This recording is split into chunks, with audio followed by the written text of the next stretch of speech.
Welcome. I think we're at video 13. So of course, as a witch, I love 13. And this is part 2. So we have now just gone through the first third, and now we're going into the past. But I just wanted to bring up, I forgot to mention that I mentioned Jagged Little Pill, Agnus Morissette, when we just read. That was the music they were playing. And of course I put that in because Agnus Morissette is my favourite singer and Jagged Little Pill is my favourite album. So it's just a nice little way of keeping those memories there for me. So we're going back to London. This is the 9th of November 1976, and we're going to start off with Aggie. So mean old Aggie. Aggie massaged her forehead. The effects of the hangover had set in. Stepping off the Bakerloo line, London, careful not to slip over in the new tie-up black knee-high leather boots, Aggie entered the busy Oxford Circus Underground station, where she promised to set fire to it once she took care of other matters. Fucking congested tubes. London had changed. No, the world had changed. There were two Londons, parallel realities, and Aggie moved in between them like a two-faced sniper. Over the last decade, London witnessed strikes, blackouts, and rotting garbage in conjunction with free love, self-exploration, and daisy chains. Londoners were trapped within a juxtaposition of extremes, and she rather liked it.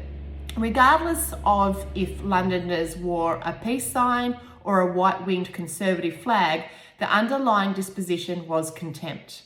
London was also a melting pot of disease and artistic depression. Aggie predicted political upheavals over the next decade, and she would use this to her advantage.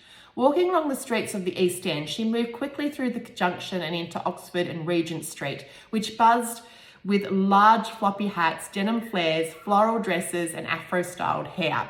Aggie shamelessly dressed to shock. Using an iron, her long, straightened auburn hair hosted a heavy fringe that covered most of her short forehead. She wore thick black stockings under her denim shorts, a dark green velvet sweater, and an additional long black coat that kept her warm. Men were mesmerised when she walked past. Aggie caught her reflection in a shop window and laughed. So they should be. Striding towards Berwick Street, her intentions were to visit the market before work, as she was in desperate need of fresh fruit and fabrics. There would be plenty of hippie peddlers to help her out. Passing the club Marquee, where only 12 hours before she had partied, she felt hungover again. Her artist friend Jamie had dragged her along to see a new punk band that he was obsessed with. Standing at the back of the room, Aggie had drunk alcohol excessively to cope with the chaotic atmosphere. The sound was louder, the crowd more aggressive, and the band more political than she'd expected. After numerous glasses of scotch and dry, she exited, leaving the punk vibe to the teenagers. Aggie arrived to work a few minutes later. Slamming through the doors to the conference room, she had arrived to discover that an important meeting was taking place without her. Bollocks! She had worked too hard to be left out of the decision-making. She would make them pay for their impatience one day. The highest priestess and the Sisters of the Moon quietened as she entered the room. Her new boots clunked on the brown and yellow floor tiles, which heightened the tension in the room. Aggie sat next to the highest priestess, whose disapproval twisted her upper lip, exposing her yellowing teeth. Too indignant to apologise, Aggie instead reached into her slouch bag, looking for a pen and paper. It took her less than a minute to manoeuvre inside the bag, which was full of purchases from the Berwick market, but it felt much longer in the silence of the room. The crones did not see her smirk as she prolonged her search on purpose. Finally, she sat up to face 13 disapproving faces staring at her. "Just die already," she said underneath her breath. Sensing there had just been an argument, Aggie focused on what was being said. Processing quickly, she paled as she realised the extent of their anguish. The soulmates had been reincarnated after a 500-year void. This was serious. Named the soulmates because the leader of a magical group of men had fallen in love with a maiden, and after her death cursed her fate to his. Forever in the karmic double knot, neither free of the other. It was a curse of eternal bondage. Aggie grinned. What an awful predicament the witch was in, stuck with one man forever. The last time the redhead leader had been reincarnated, he had been born Henry VIII of England. Anne Boleyn was his soulmate witch, and together they had ruled most dogmatically. Cutting ties with Rome had been the witch's greatest achievement. Her reason to break down male supremacy and incite a witch uprising. Henry had quickly learned of her ambition and promptly removed her head, but he, unlike her, had no memory of their timeless love. How would his soulmate greet him this time, she wondered. Aggie broke into a heated sweat, a sign of weakness that she hoped the ancient crone monarchs had not seen. She felt odd, as if she had been told a joke, but was under pressure to add her own punchline. The highest priestess sat on the edge of her leather chair, as if ready to pounce on the next disagreeable ancient crone monarch. Then we agreed to order the death of the soulmates immediately. 9 of the monarchs placed their palms up, positioning them straight up towards the ceiling. Aggie rolled her eyes, gutless. Democracy was a waste of time. And then, as if a cold shadow moved above her, she had an epiphany. A wave of nausea bent her over the table. No, the child could not be. Aggie panicked. She knew who the soulmate witch was. When was the maiden born? She asked. The highest priestess responded harshly, today. The ancient crone monarchs would surely issue the death of the soulmates. It was not the first time Aggie had seen their brutality. Killing babies certainly did not keep them awake at night. She slid her hand across the table, resting on her employer's wrinkly hand. May I make an uneducated suggestion, highest priestess and the sisters of the moon? The highest priestess agreed, while the others voiced their disapproval. Nervously she spoke. The soulmates are of no danger to you or the witch community until she is awakened. And he does not even know who he is or who she is. He lives in ignorance. We cannot condone killing maidens, your highest priestess, as she has not yet committed a crime. Well, not this time around. There will be a public outcry. We need to remember the disharmony of recent times. Can you afford another rebellion? Enlightenment has given us knowledge. With knowledge comes power. Place surveillance on them. Let us study them, particularly her. It always gives us 18 years to plan her downfall. Perhaps we can finish her reign of terror forever, she added. He is nothing without her. Let us find a way to cage her as if she was merely your pet. So I just feel inclined to talk about just that section there. I mean, it was really fun researching London and wanting to be in 1976, the year that I was born, and how exciting that would be.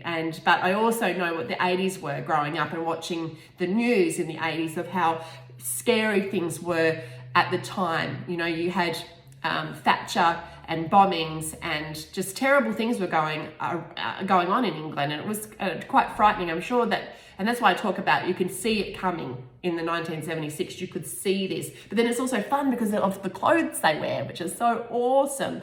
So let's continue. And also I just love how Aggie's starting to put some information together that you're not yet aware of. So don't panic if you're like, I didn't get it. You don't need to get it. So chapter 9, Australia, 1980. So we're jumping 4 years in front, and this is Aislinn. Which is Pagan's mum. She was broken. Bones would heal and scars would conceal under makeup foundation, but her heart would never mend. Her twisted body was slumped up against the sliding wardrobe, and she was unable to turn her head in fear her neck would break. The air around her body stung her nostrils, aromas of stale tobacco and sandalwood incense. Here she was again, a scene too familiar and too heartbreaking to imagine, but nonetheless it had become her reality since the birth of their last child, another maiden. The birth of Pagan had brought forth such anger in Cain, she feared he would kill Pagan if she did not step in between them, luring his bitterness towards her instead of the innocent child. It never occurred to her to use her wand to fend him off. or that she should leave this man. Her duty to him had always been to her demise. The silence drummed an earthy beat in her bleeding ears, and she threw up over her right shoulder, now a cocktail of blood and mashed skin over a torn apricot blouse. Tears fell down her face. Her twisted legs managed to support her bruised spine, which would straighten again after the trip to the osteopath, but she feared that her fingers would never be elegant and long again.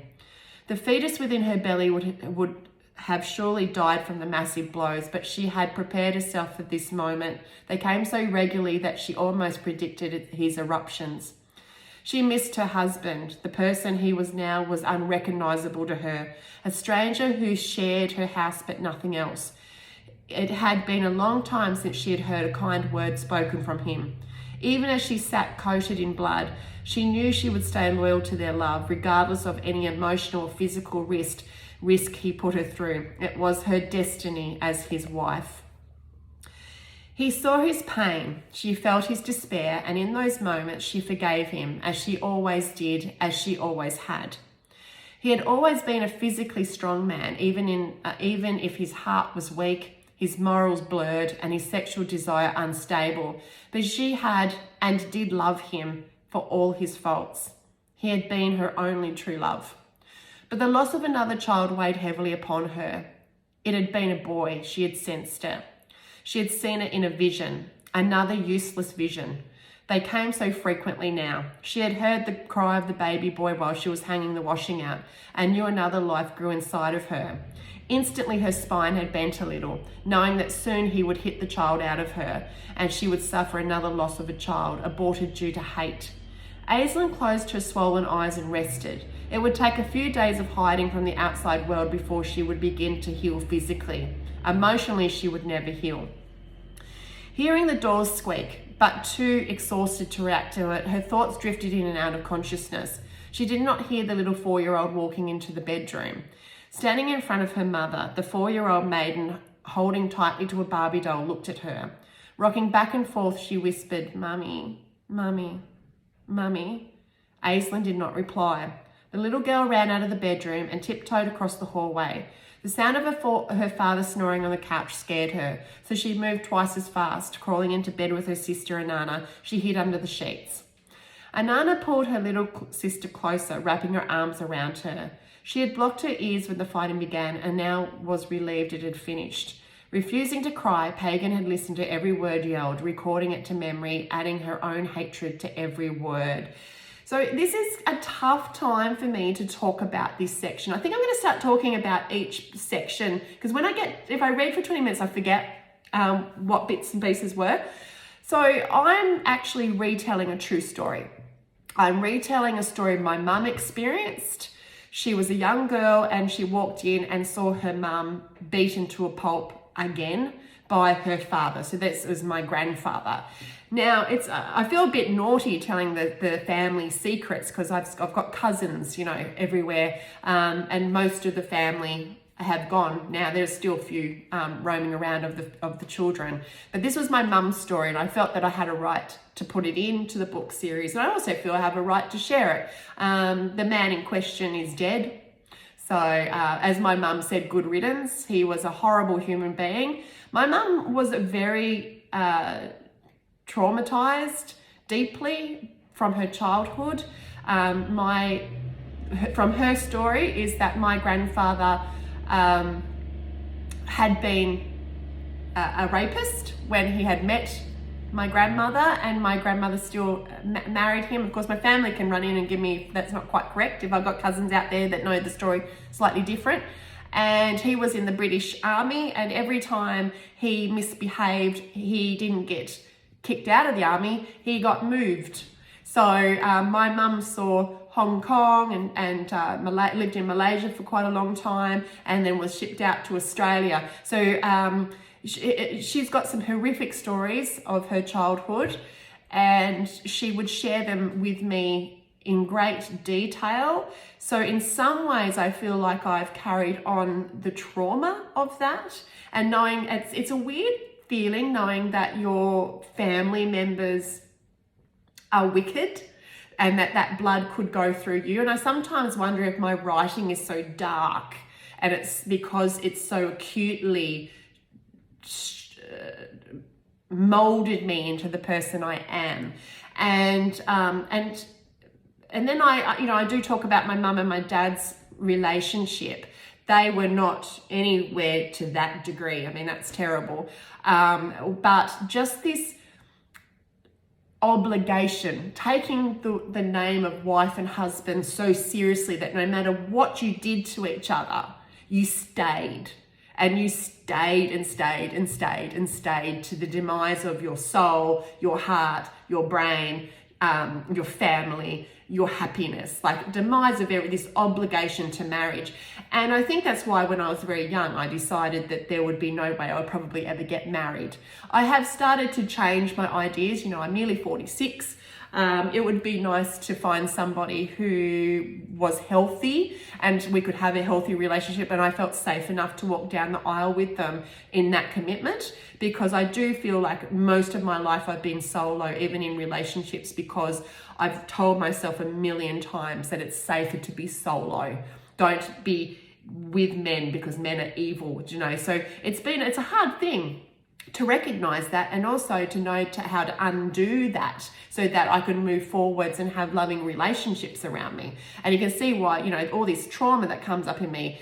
And the irony of saying, the little girl walks in, the 4-year-old, and she's holding the Barbie doll. I used to play Barbies all the time when I was a kid, and I would play all these scenarios, and they're always drama scenarios. So it's, you're a kid and you're just causing so much, you're just thriving on drama. And so it's been a hard thing for me to get out of the drama space in my life, where it's like you're filling in the void of something drama. And also there was many a times when mum and dad were fighting that I would crawl in bed with my older sister and she would be my protector. And so I've always been really grateful for that security level. And my sister and I are best friends, so it doesn't surprise me. So we're going to 1985. We're going to Pagan. So hidden underneath the single bed, protected by the beige valance, Pagan felt safe cocooned in her linen cubby house. Disappearing for hours in hidden dwellings, Pagan preferred to be alone, ignoring calls from her family to interact with them or invitations from the kids in the street to play foursquare, hopscotch or chasings. So she was annoyed when she heard heavy footsteps evading her sanctuary. 2 knees landed on the olive green coiled carpet, and then Inanna's face poked through the valance. "Tea time," Pagan replied indignantly. "I'm not hungry." Reaching under the valance, Inanna tugged on her leg. "I don't care if you starve, but Mum said now." Wriggling her way out from underneath the valance, Pagan ran down the hallway. Opportunity urged Pagan to push her older sister in the back as she ran past. The shove hurt Inanna, who retaliated by slamming her into the wall, pinching Pagan's bicep. Pagan yelped, pushing Inanna off. "Nick off, Innie." The age gap between the sisters was 8 years. The continuous strain of their home life caused sibling tension and loveless vapours that seeped from their pores. Their sisterly love had turned into bitter rivalry. Where once Inanna had been Pagan's protector, she was now her blood enemy, and happily so. It seemed innate that they should dislike each other. Sitting at the dining table, Pagan snubbed her family, preferring to interact with her thoughts instead. The room was well lit, but a coat of cigarette smoke covered the room, making it difficult for her to appreciate the late evening sunbeams that radiated through the large window. Aislinn carried 2 plates at a time to the dining table, making 3 trips to remain loyal to the patriarchal hierarchy, feeding Cain and their son Norman first, Inanna and Pagan next, and as usual, Aislinn sat down at the table last. Steaming roast pork, mashed potatoes accompanied with baked potatoes bribed Pagan's stomach to growl and her nose to explode from stimulation. All the vegetables were overcooked, but she chewed the meal enthusiastically. The evidence of the dysfunctional marriage had aged Aislinn, and as she ate her meal, heavy lines and scars on her face were plainly evident in the evening's light. Cain, her father, began to eat. Pagan studied him, the mere sight of him chewing his pork, his fork scraping along his teeth while he guzzled down his long neck beer, made her feel physically sick. He was already drunk and would probably choke on his unchewed meat again, a scene that now infuriated Pagan when once she had pitied it. Rarely speaking to Pagan, he grumbled at Aislin's request to discipline the boisterous child, which only exasperated their already toxic father-daughter relationship. As far as Pagan was concerned, she had no father. He was merely a man that lived in the same house as she did, and something she would rectify once she turned 18. Clutching her knife and fork, Pagan ignored her hands turning white. Clutching her knife and fork, turning white. Aislinn noticed the contempt in her daughter's eyes as she stared at her father. There was so much that her daughter did not know and was far too young to find out. While cutting the umbilical cord, Cain had begged Aislinn to keep Pagan's fate from her until she had been awakened. Somewhere in his tortured soul, he had wanted to protect her, if only for a second. Sitting Inanna down at age 5, she had taken the news of being born a maiden badly. Like most young girls, she had wanted to be a princess, not a witch, and she had worn the news like a mouldy tiara. With the news of the little sister, potentially another maiden, Inanna had been excited that she would have her own confidant to share her deeper secrets with, but it soon became apparent that when Pagan was born, her father's kindness and tenderness vanished altogether. Inanna would never forgive Pagan for that. Inanna had been Daddy's little girl, but now she was no one's little girl. She had lost her father to alcohol and her mother to another maiden. Pagan stared across at the span of deadpan faces she called family. Norman, her brother, sat quietly throughout the duration of the meal, only stopping occasionally to chew his fingernails. 7 years older than Pagan and 1 year younger than Inanna, he rarely spoke to anyone, not even Pagan, although she saw him as her only friend in the house. They shared a mutual disdain for Inanna and Cain, which brought about a fabricated loyalty based on mutual hatred rather than an intimate bond. Loyalties were scarce in a house, so Pagan took what was on offer without question. Her mother was too busy trapped within her own thoughts to become loyal to anyone, not even to herself. Caged. They were all caged. Swallowing her last mouthful, Pagan was asked to help Inanna wash up the dishes. Rolling her eyes in protest, she swung the tea towel around the kitchen while the sink filled up with hot water. Holding back the temptation to whip Inanna with the tea towel, she watched as Inanna pulled her long golden hair up into a floppy bun without the aid of her hairbands. Envious, Pagan tried to pull her knotty hair up, only for it to look like a bird's nest and fall out. Inanna was stunning with pale skin and golden hair, complemented by cherry red lips and large almond-shaped eyes. Norman had inherited his mother's looks, which made him look vastly different to his sisters. Pagan thought that Norman had received the best looks of all. An ugly child, Pagan had dull, dopey eyes, knotty black hair and a chalky white lips, naturally tanned, freckled skin and a long skinny body. If she were to cut her hair off, she would easily be mistaken for a boy. Finishing the dishes, Pagan exited the house to the quiet street. Latrobe was a quiet town comparable to a retirement village, but was the only place she'd ever known, and without those uncultured streets with a community spirit seldom experienced anywhere, she assumed. She appreciated the stability of the community. It helped to lessen her family's instability. Running for 2 street blocks, Pagan found herself puffing up the gates of the prestigious red brick Federation home, surrounding the residence with a high hedge which the local kids climbed, playing among its sturdy green conifer leaves. Waving at the moving curtains, Pagan waited for her friend Thomas to join her before scaling the hedge. Throwing his jacket on and sneaking out the front door, Thomas joined her moments later, quickly climbing the hedge in case her father saw him. Thomas was a pretty boy with straight blonde hair that hung down to his shoulders, hair that his father made him wash twice a day. It shone and never dared tangle. Standing at 5'9", he was taller than most 12-year-old boys and awkward because of it. Growing up in many foreign countries, Thomas struggled to assimilate to the dullness of Tasmanian life, preferring Malaysia or Croatia. Had Pagan not met Thomas on the monkey bars at school the previous year, she would not have one friend her entire life. It was loneliness that brought them together, an exile of their peers and general subconscious feelings that they did not belong in 1985, let alone in this town. An unspoken bond had been made after Pagan pricked her finger, pressing it against Thomas's already bleeding finger, a pact they both intended to stay loyal to. We are blood family forever. Settling into the hedge, Thomas unzipped his jacket, pulling out a Walkman and handing it to Pagan. Have a listen, I've made you a mixed tape. Pagan wiggled into a stable seated position on the conifer branch before placing the headphones over her ears. Thomas pressed play. A surge of rock tones, electronic percussion, synthesizers and a deep beat from a drum machine jolted Pagan's imagination. She grinned, "Who is this?" Thomas pressed the stop button so she could hear him. Wild Boys by Duran Duran. I taped it off the radio last night. I had to be careful that father didn't hear me. He doesn't like me listening to commercial radio. Thanks, Thomas. This is cool. Thomas blushed. Pressing the start button, she closed her eyes to fully immerse herself into the sound. Thomas enjoyed watching her moonlight face sway from side to side to the beat. He wanted to hold her hand, but fear persuaded him otherwise. They both relaxed into the moment. By the time Thomas felt a cold hand wrap around his ankle, he was already being pulled out of the hedge. Landing onto the footpath with a thud, Thomas aimlessly hid out of whoever had hold of him.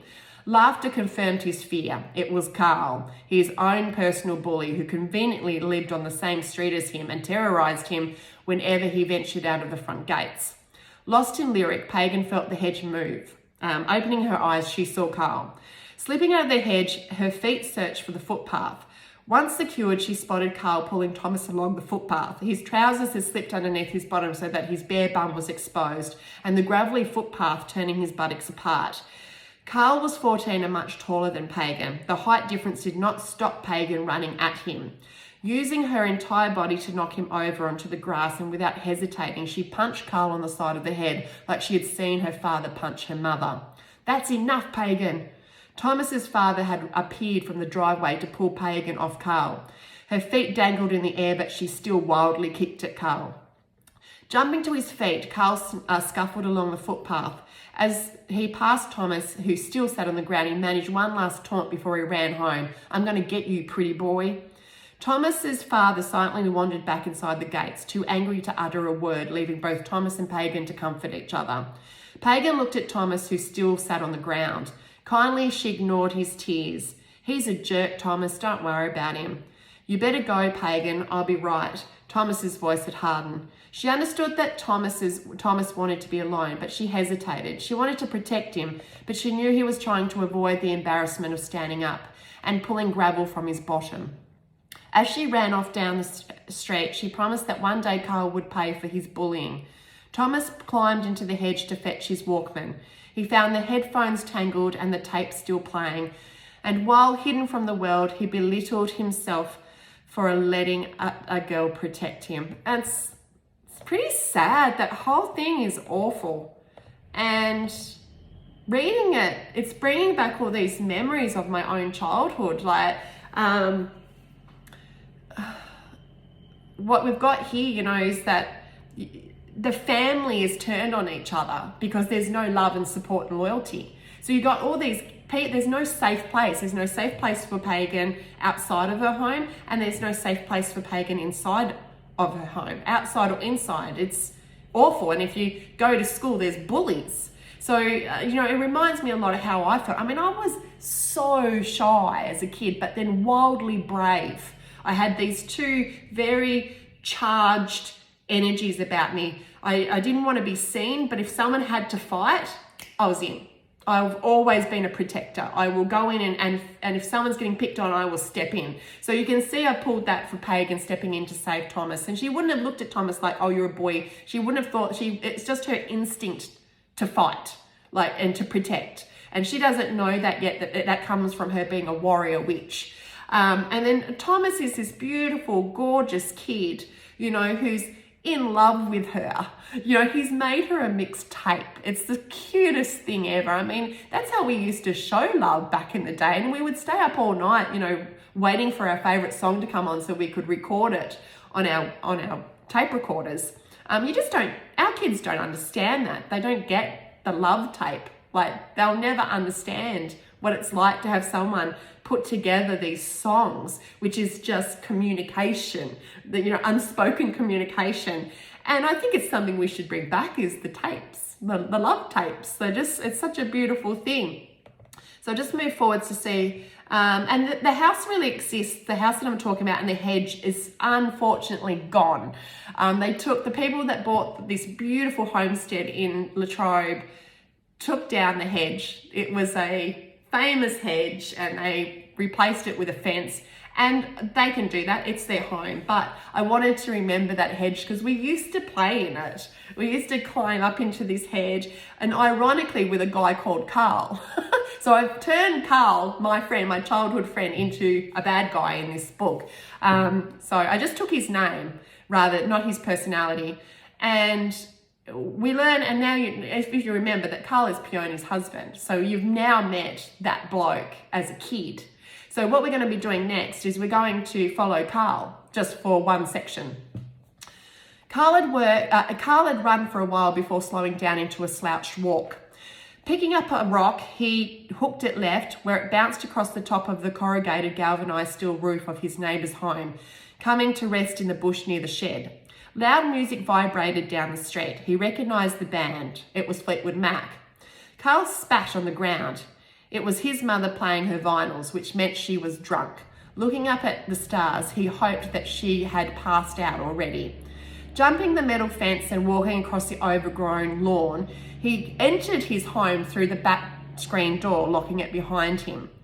Grabbing a packet of chips from the bottom of the kitchen shelf and a large bottle of fizzy cordial from the fridge, he headed to his bedroom, glancing into the lounge room as he walked past. His mother was asleep on the couch. 3 bottles of Stone's Mac and an empty packet of cigarettes sat on the floor beside her. He walked to his bedroom and switched the light on. Placing the food and drink on the bedside table, Carl kicked his desert boots off, which thumped against the wall, and then threw his jeans and flannel shirt onto the pile of dirty clothes already on the floor in the middle of the room. Wiping the grimy mirror, he turned his head so he could look at where Pagan had hit him. He smiled. She was feisty.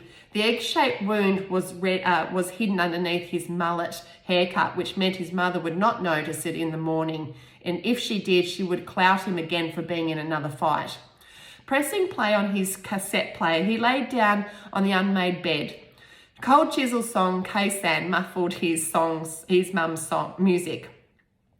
Carl looked around his room. It smelt. The apricot-painted walls made him angry. Several holes in the walls were covered up with Van Halen, AC/DC, Motley Crue, Megadeth and Rush posters.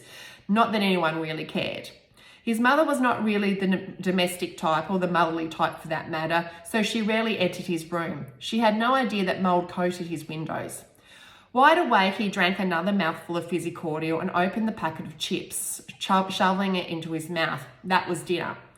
Bored, he grabbed his jeans off the floor, pulling a box of matches out of his back pocket. Igniting a match, he burned the hairs on his legs. His short blonde hairs shriveled, melting into black stumps. Still bored, he spotted a fly on the wall. After some concentration, he caught it and ripped off its wings. So you can see that Carl's come from a very toxic household as well. To be honest, I felt like growing up, we were all living in this kind of mess. I don't know how we all grew up to be as sane as what we are. Latrobe is a beautiful place. But there was a lot of toxicity going on. And, you can see that Carl doesn't have a father around, and his mother's a drunk. And he's eating chips and Coke. So he's not even getting any nutrients inside of his body. So there's just so many things he's not being taught. And then he's also now just sitting into being cruel. He's turned into cruel.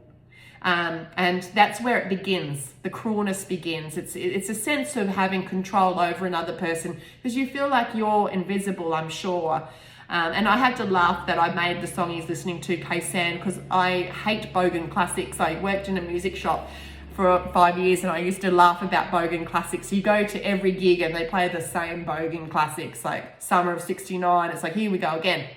I love going to jazz and I love going to hippie festivals and I love to hear world music. So I'm having a bit of a crack. Sorry, Cold Chisel, K-San is not my song. So we're going to go to Pagan now. Come quick, Dad's really drunk. Anana whispered as she pulled Pagan along the street towards their home. Pagan followed her, hesitating with each step, afraid of what they were walking towards, wanting to return to the hedge. Scared, Anana's voice quivered as she spoke. Pagan, you need to climb in our bedroom window and stay in our bedroom. Don't be a hero tonight. Just looking at you makes Dad worse. He hates you so much. Anana gave Pagan a lift to the open window, her hands dirtied from the mud of her sister's shoes. As Pagan pulled her body through the bedroom window, she scratched her stomach on the window latch, a scar that would remain with her for the rest of her life.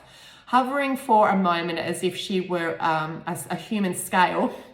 Could you imagine crawling through the window? She's kind of at this peak. She's about there. Pagan slid down into Anana's bed and quickly jumped underneath the doona cover. Kicking her shoes off, she stained the sheets with muddy footprints. Anana climbed through the window only moments later, pulling the doona up over their heads. Pagan lay still, listening to her parents fighting, a sound she had heard hundreds of times. The same arguments, the same insults, the same tone, and the same results. Nothing ever changed. Why did her neighbours never come to help them? Why did no one ever call the police? Why did two people who hated each other stay together? If this was marriage or love, then Pagan promised herself she would never do it. The arguing stopped. Pagan's ears were on high alert. Someone was walking down the hallway. Anana sat up to push the doona off them and, as if in a trance, started rocking from stress. Please don't come into our room. Please don't come into our room. Pagan leaped out of the bed, her toes bracing on the carpet as she readied herself to run at Cain. The door slowly opened. The creaking of the door lasted an eternity. It's me, Aislinn said, walking quietly to the bed to sit with the girls. Wrapping her arms around her eldest daughter, she was not surprised that Anana's body was shaking uncontrollably. Reaching out to Pagan, her daughter refused her comfort. Her baby daughter was alert and ready for whatever would happen next. Pagan was always a warrior in such moments. There were more footprints, steps, and then the house was unnervingly quiet. Pagan flinched as she heard Norman, her brother's voice. What was Norman doing? Why was he confronting a man 3 times his age and twice as big as him? He had never confronted him before, always preferring to disappear to his mate's place for the night, returning after Cain had left for work the next morning. Then they heard Cain's roar and more thumps, then silence. When Cain was in a rage, his eyes would widen and his blue iris would become the most radiant blue, beauty among the ugly. But his bottom lip would curl, lost in nightmare only privy to him. It was as if he was fighting demons no one else could see. Without thought, Pagan ran out of the bedroom and down the hall. Norman! She had to protect her brother, her only friend in the house. Opening the lounge room door, Pagan saw Norman. His body was rigid, his eyes fixed on his drunken father. Cain took a swing at Norman, hitting him on the side of the head. Norman closed his eyes as if he was internalizing the pain. Reopening them, he urged his father to hit him again. Cain danced to a wicked tune as he prepared himself for another punch. His hit back, you weak cunt, Cain taunted his only son as if he heard his own parent saying it to him. But now he was in power. He was the torturer, not the tormented. Cain hit Norman in the stomach and a second blow to his cheek. Norman bent from reflex, but refused to react. He stood back up, spitting blood out into the palm. Hit him back, Norman, Pagan screamed. Aislinn covered Anana's ears. The sound of his daughter's sobs shattered her heart, but she could not find the strength to go to her other children to protect Norman or Pagan. She was a weakling. Cain yelled at Norman, "Get the fuck out of my house! Get the fuck out and never come back!" Norman remained composed as blood trickled down his left nostril. Cain walked back over to Norman and spat in his face. "You're not my son. You're nobody's son." Norman swayed. His body was in shock and his mind in turmoil. A million thoughts spun around in his mind. He could finally leave this hellhole, free himself from this life. Surely living on the street was better than this. He looked at his little sister and managed a grimace, as if it was translating a secret code that she did not understand. Pagan screamed as her heart broke. "Norman, no, Norman, don't go, please, Norman." Norman left. Pagan, wild from heartache, attacked her father, biting him on the leg. Cain tugged at her hair until she let go and then walked off to his bedroom, where minutes later he was asleep. The females in the house cuddled into one bed and cried.